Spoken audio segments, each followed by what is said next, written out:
Hello and welcome to this session on new metaverse frontiers for national governments. My name is Richard Johnston and I'm the executive editor of Global Government Forum, which is a media and events company focused on sharing best practice between governments. We publish a host of content and host events, and you can find out more about what we do at globalgovernmentforum.com. And because of that work, this is a very interesting session for me, looking at how governments can and are engaging with the metaverse.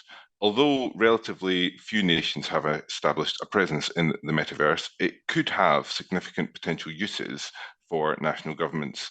A handful of nations are utilising or exploring its use in service delivery around elements like taxation and economic development, places including Norway and Barbados. These nations are leveraging the metaverse to help better educate their citizens about what services are available and to foster greater citizen involvement in public policy, especially among young tech-savvy citizens. Others are looking to go further. For example, the micronation of Liberland is using the metaverse to host for a host of business, entrepreneurial, cultural and community purposes. So in this session, we're going to look at the potential and prospects for metaverse use by different national governments. And we are joined by a great panel of people who have been involved in some of that work and will have advice to share with us.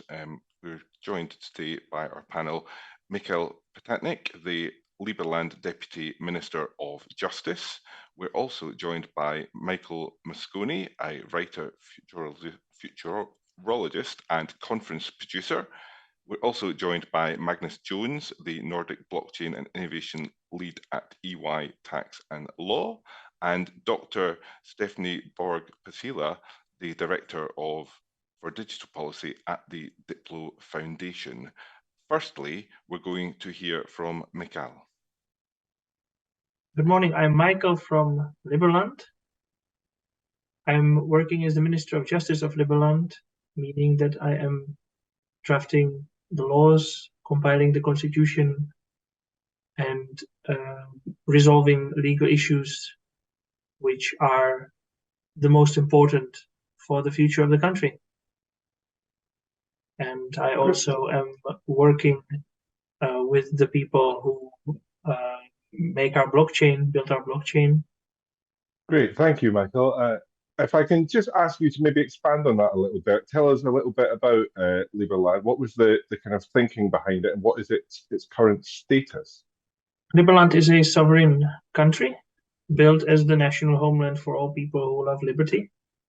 It was founded by our president Vít Jedlička in 2015 with the vision of being the freest country in the world and the Singapore of South Europe, a place which is governed by rational principles, by blockchain, and the Goldilocks mix of corporate governance and Swiss democracy. It is also the first network state, even before the book was published. Network states, if you know what that is, from Balaji Srinivasan. We have already been doing this, and we are continuing doing this. We have existed for 8 years, and recently we have started, after 8 years of hard labor, we've started settling the country in the real life, real world. Dirt, boots on the ground. Mm-hmm. And kind of, how far along the journey do you think Liberland is to kind of establishing itself? Where's the end point? The end point is when there will be a thriving city, and now there is a village, small village, but it is there and it is real, and everybody's welcome to take a look at it. And just before we move on to discussing its presence in the metaverse specifically, where can people find out more information? www.liberland.org, on our social media, Twitter, Facebook, Instagram, others, Telegram. You can search for Liberland, you'll find us. Please make sure that it's the official channels, which are professionally maintained, the others usually not. So it's not so difficult to find which is us and which are the others. and you can ask us, and you will get a quick response. Typically, we don't want to be like the other states where everything takes too much time. So what is its presence going to be in the metaverse, and how does the metaverse presence kind of match up with the on the ground presence? We have built a digital twin of Liberland, so a metaverse which is kind of a copy of the undeveloped Liberland, with the vision that people will use that as their metaverse. It has to be an organic entity. It has to be, and we leave it to the people. So it's kind of a sandbox. You have here 7 kilometers square of land, virtual land. You can do with it what you want. We're building in rules so that what you want means realistic. So it will look like something you could actually build. It doesn't have to be exactly the same as the real life Liberland, though. But it is a tool to facilitate online economy, another way how Liberlanders can interact with each other, how they can meet for politics, for business, socialize, present their products, and game, of course. Also, it is possible to create gaming halls, so to say, which will then be about fun, as a lot of metaverse seem to be. We're not close to that. It's just that the main interface is the Liberland land. Yeah, and how are you finding people are using the metaverse presence at the moment? What's the primary function that it's serving for Liberland? It is in alpha stage, so the primary function right now is to show the people that Liberland is really quite big, and how it looks like, and people get inspired to go visit the physical Liberland, and they get ideas about what they can do there and what they can do in the virtual world. And the moment that the product is in a state in which we are comfortable releasing it, then they'll be able to build what they want, build their dream, so to say, in the virtual Liberland. And of course, they already are able to settle the real one. Mm-hmm. And over time, do you think the virtual Liberland and the physical Liberland will diverge, or are you using this the metaverse to kind of plan what the physical Liberland might look like as it develops? This is one of the possible uses, yes. Then it will not diverge. However, we cannot predict the market, and we cannot predict what the people want. Mm-hmm. And we do not want to dictate to the people what they should want. That's not how we do things in Liberland. So we will look at what seems to be the best use case. And in like a scenario of that there is not much going on, then yes, we will use it for as a showcase of what will be built in kind of a real digital twin. Otherwise, and that's kind of the better option, it will live a life on its own. It's sort of a pre-Liberland, you will be able to build there something which is not yet real, and then show it, look, I want to build this in the real life. Come join me. Come, this is my investment. And you can showcase your portfolio, for example, or just have your own virtual building, which will always remain virtual and which will offer services to people on the net.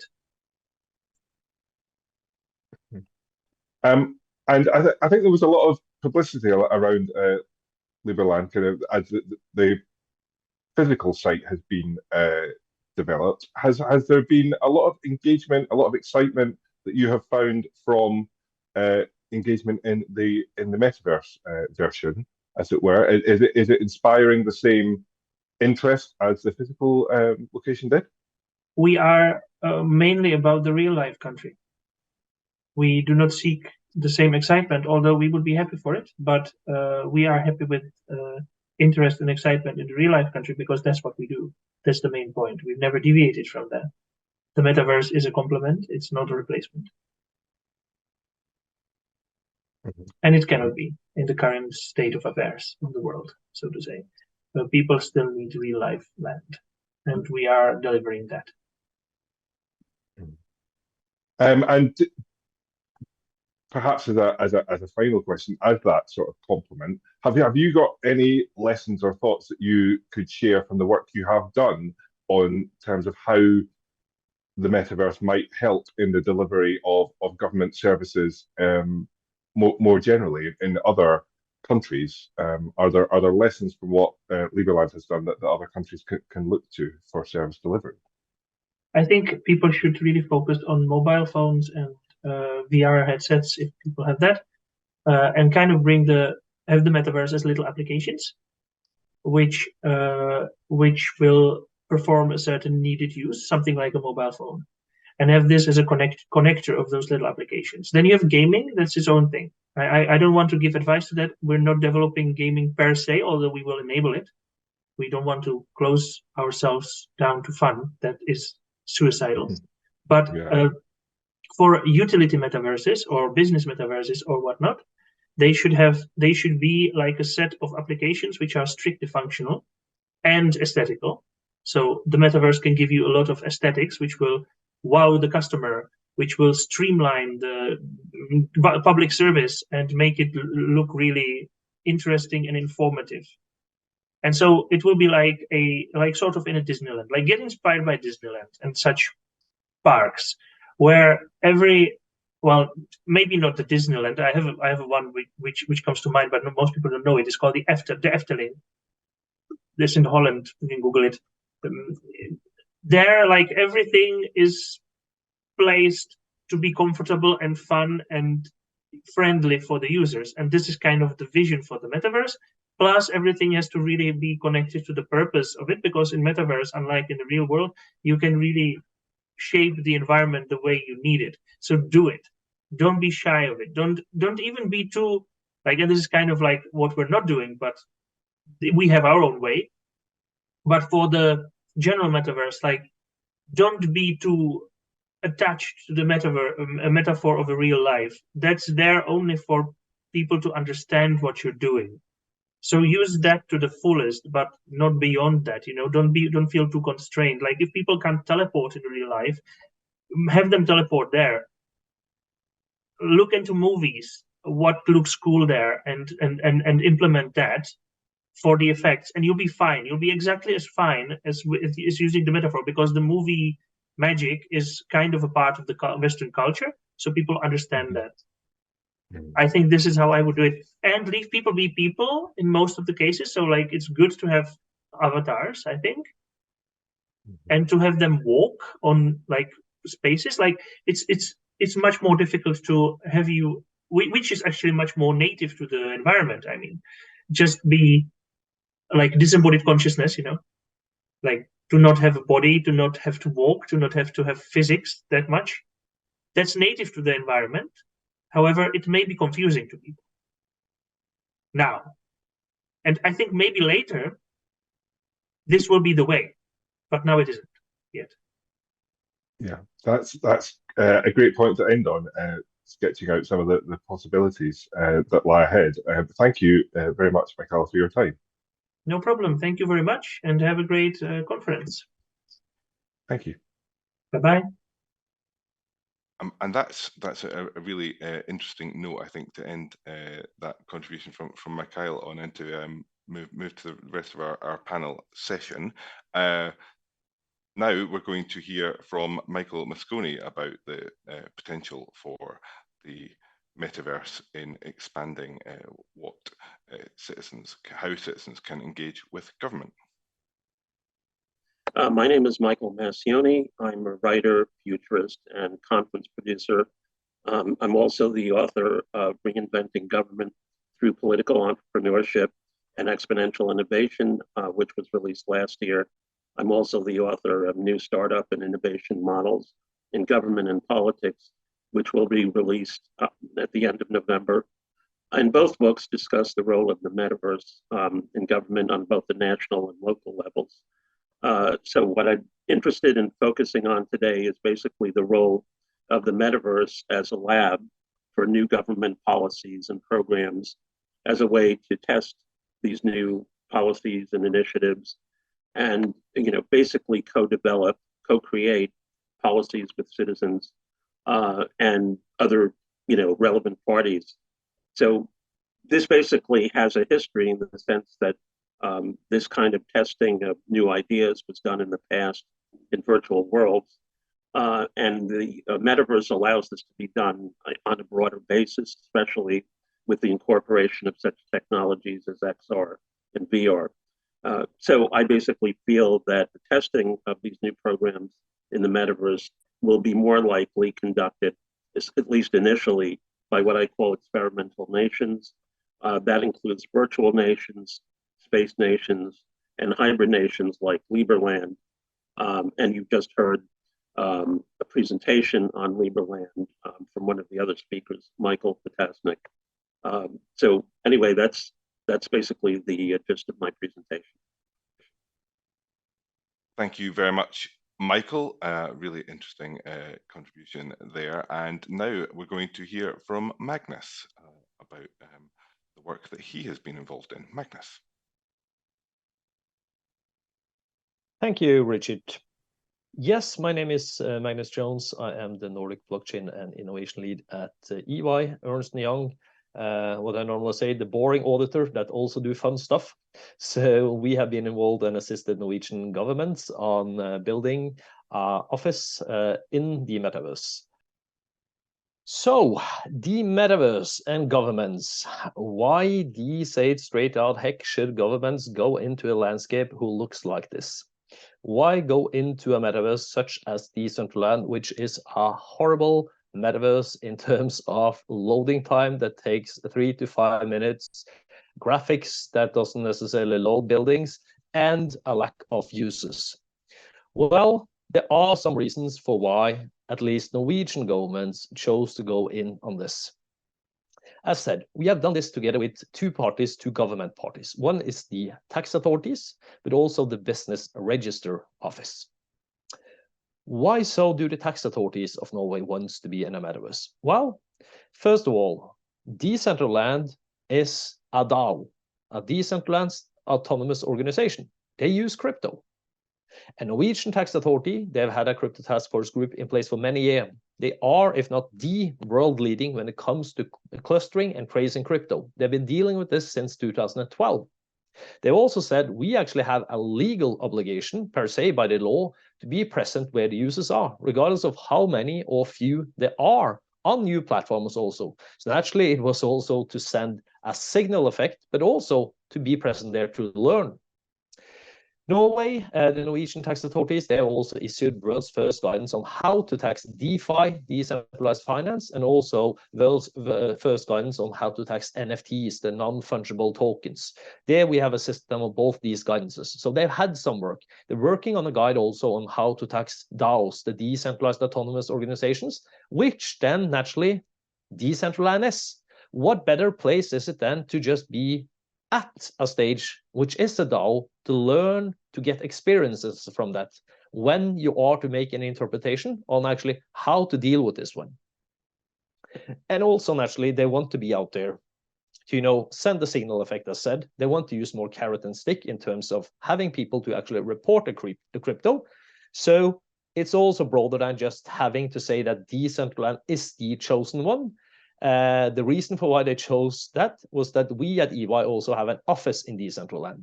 Thereby, they could become our neighbors, and by that, at least they know that one of the neighbors wouldn't let them down in terms of that some anarchistic average pop-up could occur.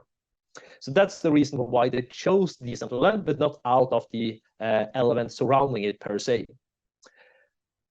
And also, they wanted to do it for education and learning purposes internally for their case handlers also, because when we have been dealing with this one for the authorities, we invited them in there.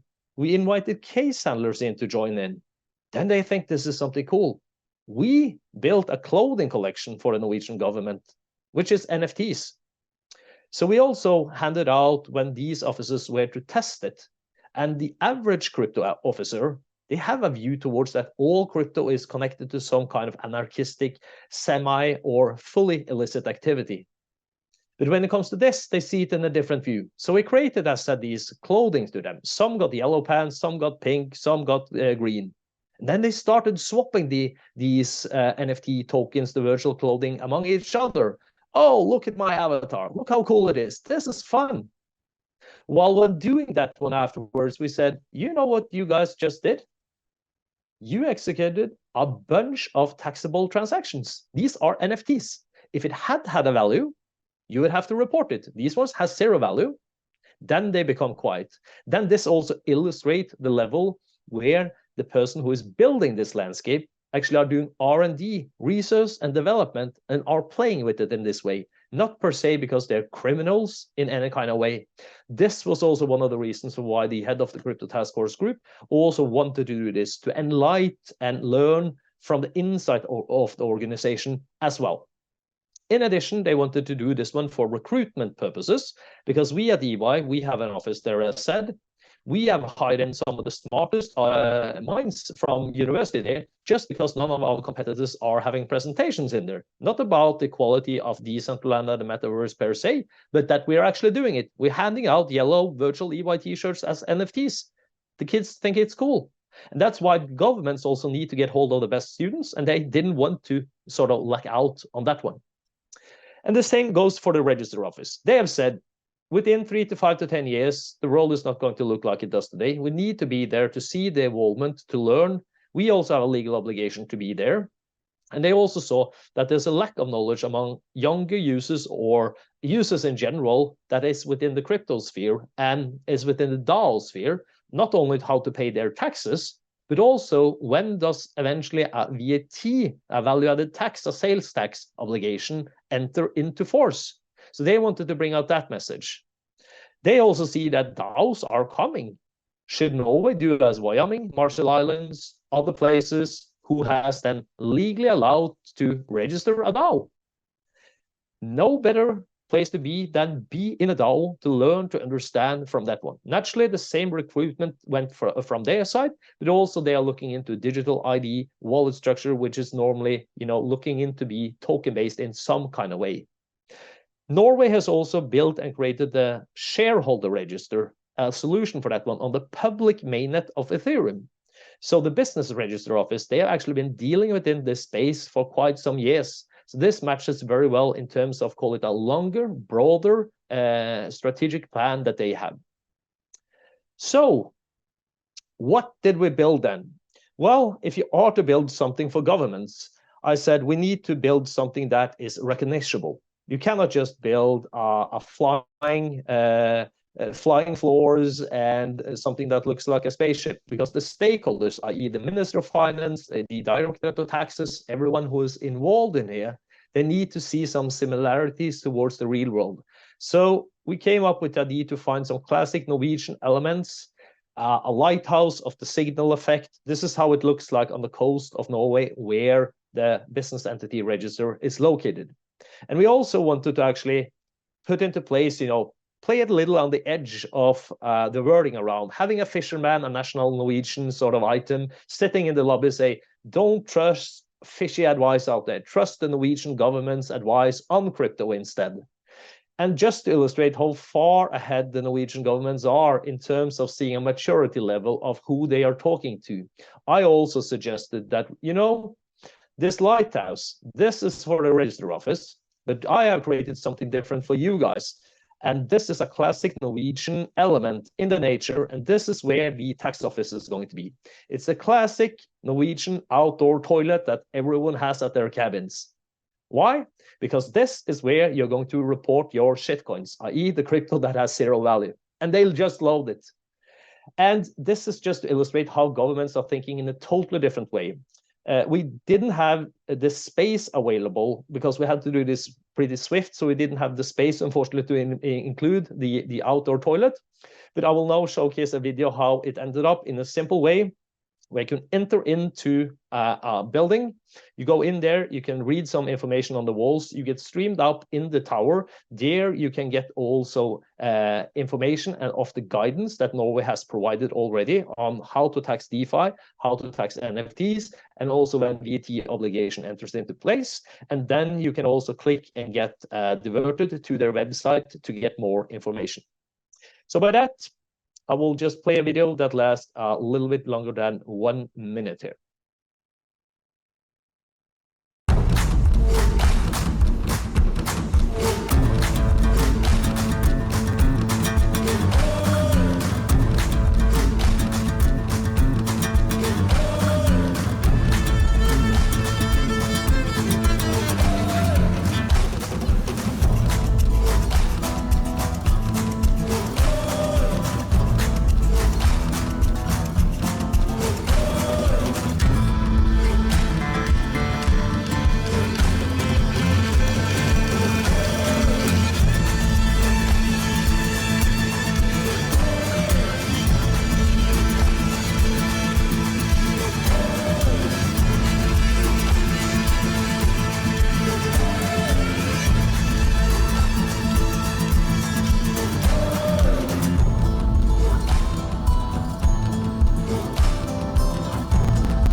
So this is the magic solution from the government side of entering in. And to summarize it, rounding it up, I think it's also worth looking into this perspective.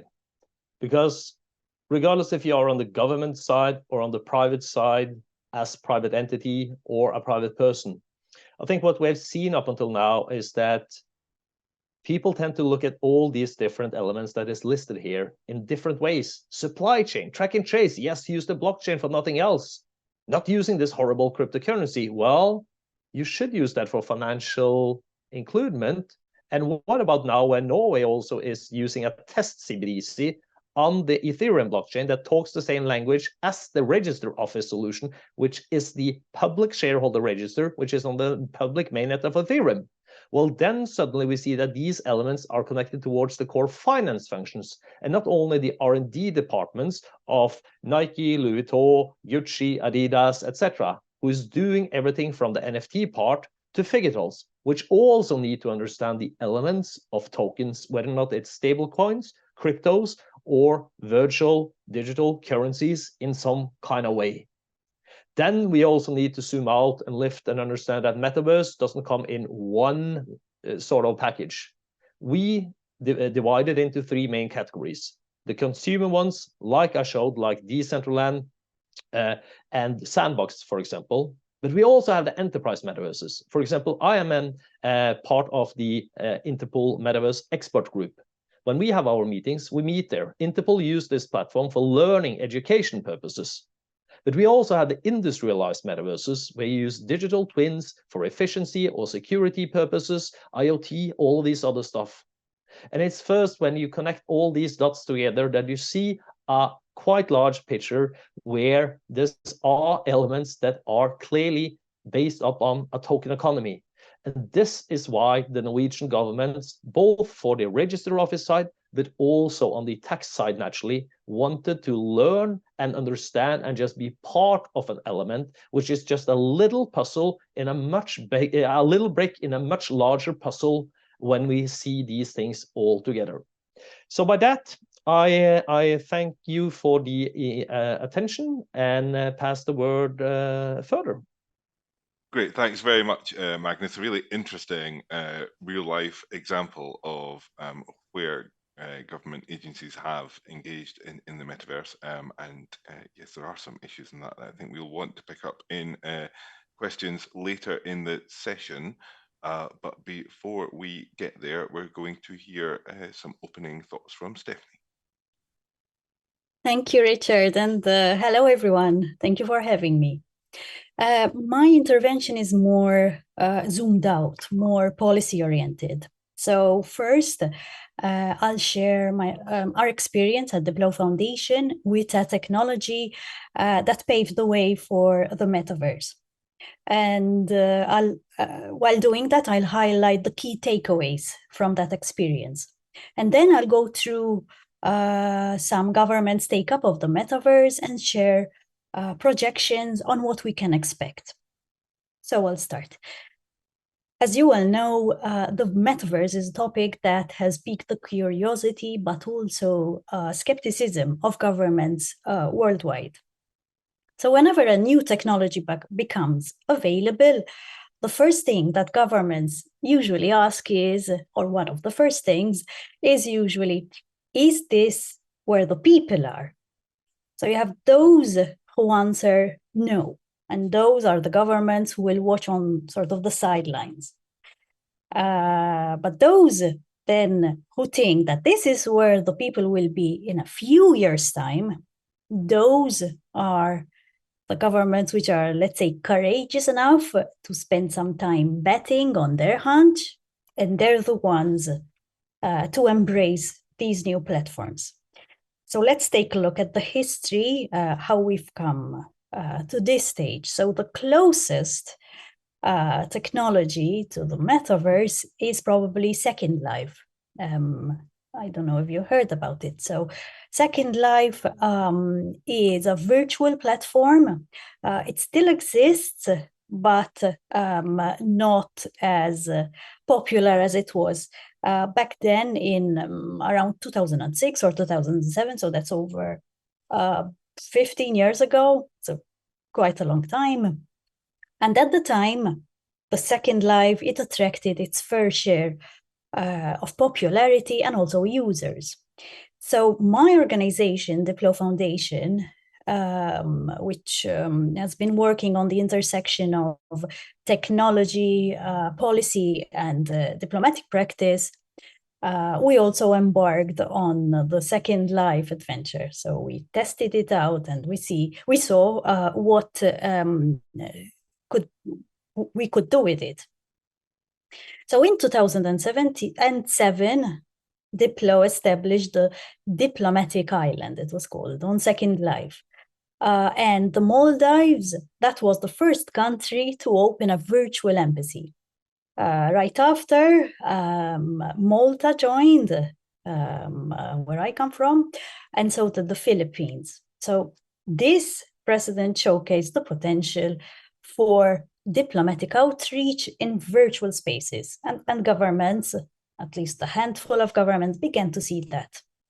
So although the Second Life did not manage to gain traction, we did learn a few things from that experience. So first, the success of a government endeavor, it depends on foresight. So those within governments who have good reason to believe that the platform is where the people will congregate, those are the governments that will be willing to take that leap of faith. Second, the take-up of government, it depends, probably something obvious, it depends on who is at the helm. So who is within a government entity, the leaders at the helm, those with the courage to explore new platforms. So those who are willing and obviously able to bet on the platform. Fast forward to the metaverse, and as we heard already before, there are already a few governments who have shown their foresight and curiosity, and which has propelled them to dive into this digital frontier. And I'll mention a few. So earlier this year, South Korea, it embarked on a 3-year project, and the aim of the project is to create a virtual replica of its capital, Seoul. So the government wanted to enhance the public services with avatar public officials, offering consultations, etc. Tuvalu, another example, it's a small island state in the Pacific, but although it's small, it has great ambitions. So because it's faced with the threat of rising sea levels, the government said, let's establish a virtual representation in the metaverse as a safeguard against environmental challenges. Government functions, which we normally associate with the physical world, are also making their entrance into the metaverse, as we've heard before. And I'll mention a couple of other examples. Barbados, for instance, also experimenting with an embassy in this digital landscape, and it's probably the first embassy of the first virtual embassy in the metaverse. And a few months back, a Colombian court, it conducted the inaugural hearing, the metaverse, and if I'm not mistaken, there's a recording of this available. So based on what we've learned so far and what we've seen so far, what do we anticipate? So what's in store? So looking ahead, the first, probably obvious, a little bit obvious, is the surge in interest in the metaverse. But the thing is that we believe it will be driven by the integration of the metaverse into popular culture through gaming and through expanding presence in various sectors. So eventually, the government see that that is where the people are, more and more governments will follow. So governments will not want to miss out. But at the same time, there are challenges which governments, and I would say the metaverse community, will need to tackle. So it's the companies, policymakers, civil society, etc. So at some point, there needs to be this coming together to tackle these challenges. And I can identify 3 challenges. There are more, but I would say these are the main ones. So the first challenge is the knowledge gap. And I can explain it with a question. Do we possess enough understanding of the benefits and the risks associated with this new technology, such as unauthorized access, deep fakes, etc.? So we're already seeing all these kinds of issues with the current internet. These will also move to the metaverse. So obviously, it's super important that the governments, along with the metaverse community, they collaborate on raising awareness, on understanding, on learning what the issues are. The second challenge is the adoption of citizens. And I'm not here referring to gamers, but literally citizens of all ages. Are there parallel initiatives to acquaint people with the metaverse? And are there initiatives to encourage its adoption? Perhaps it's a little bit premature, but in due time, it won't be enough for governments to simply just say, all right, let's venture on metaverse. The governments will need to actually engage with people to broaden their reach. So it's obviously we're talking about education, user-friendly interfaces, etc. And the third challenge is the hybrid option. And this links to inclusivity, accessibility, etc. So are these government services that we're starting to see, are they also available on traditional channels so that everyone can access them? We can't leave behind those who may not be as digitally inclined or equipped. So it will be super important, again, for governments to maintain this hybrid approach, so having traditional channels of access alongside the metaverse to ensure that everything is inclusive and accessible. And this brings me to some concluding remarks. So first, it's an exciting development, and it's not just for the younger population, it's also exciting for the governments. It calls for leaders, right, to venture into this realm. But it also calls for foresight and an understanding, at least a basic understanding of not only the potential, but also its challenges. So we're heading there slowly but surely, I would say. Thank you. And that's over to you, Richard. Great. Thank you very much, Stephanie.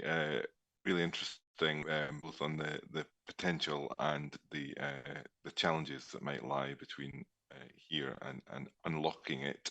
I'm just going to use the chair's prerogative briefly at this juncture to ask some questions of my own.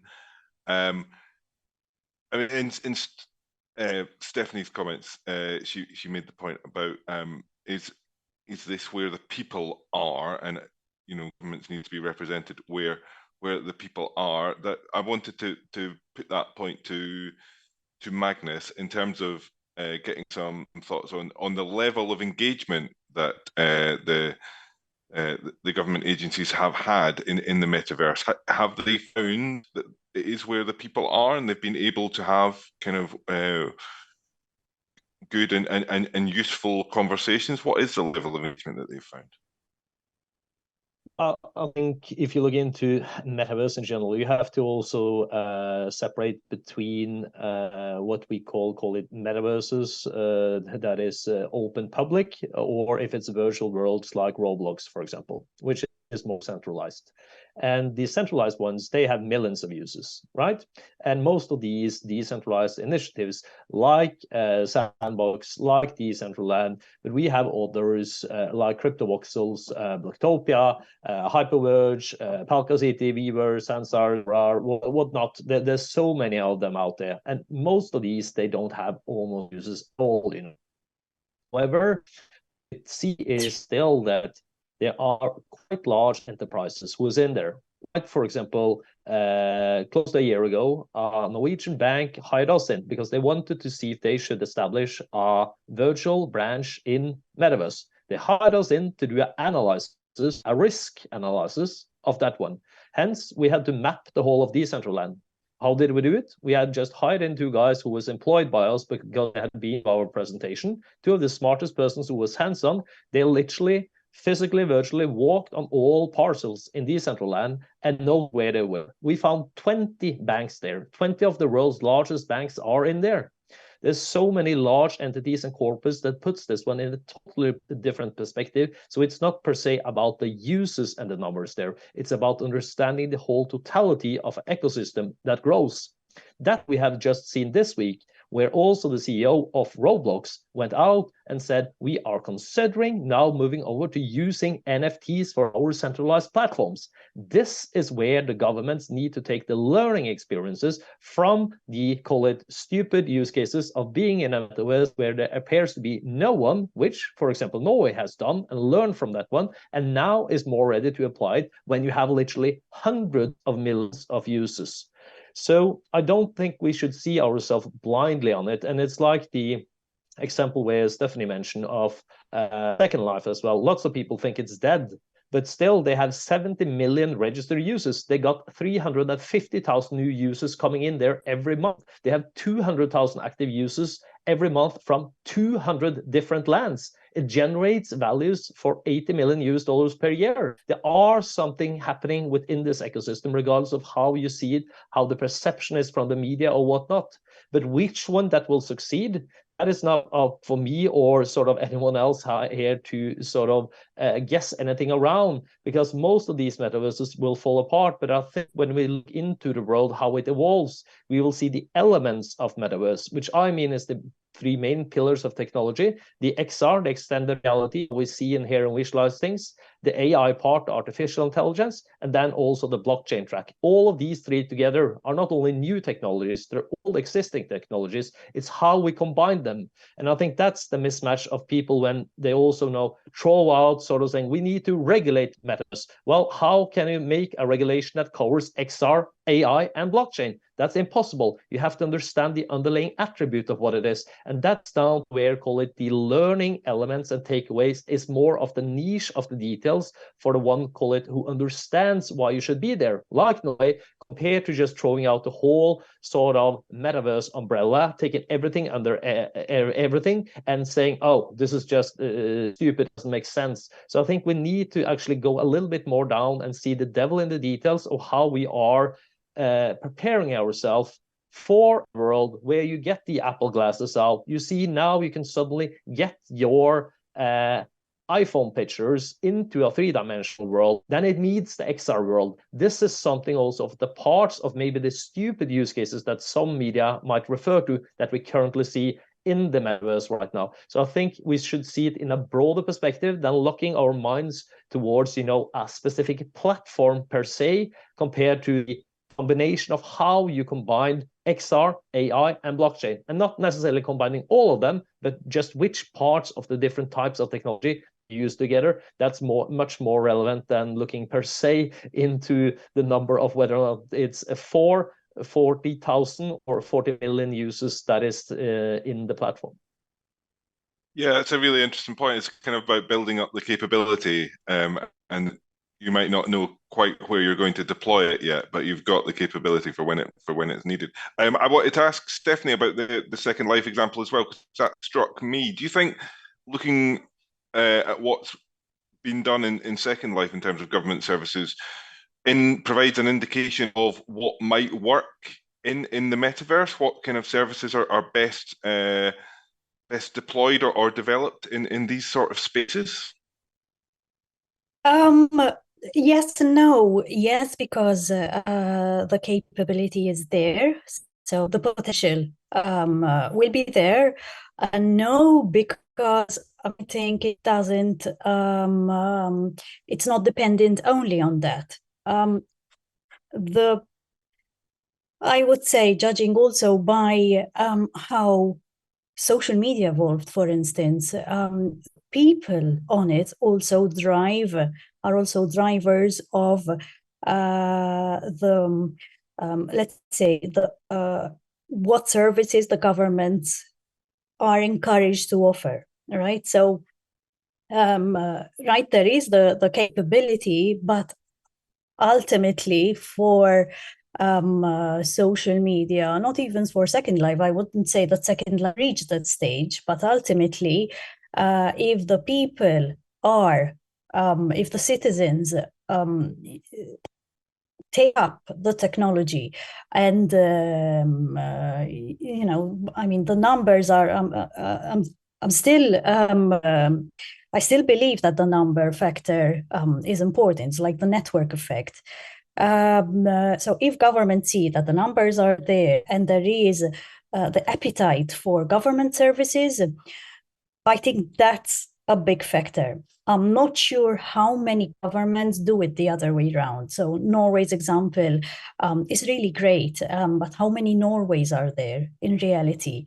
There are a lot of developing countries, for instance. For developing countries, you know, the issues for them are more basic, more you know, there are so many other issues that for them metaverse and other emerging technologies get further down on the priority lists. In theory, yes, the capabilities is a driving factor, but based on what we've seen, Second Life, social media, yeah, I still think that the people are the drivers of what happens next in terms of what the services governments will offer and the extent of government engagement there. Great, thank you very much. That's really interesting. We're now going to take some questions from the people who are watching along, the conference attendees. So let me take some of those.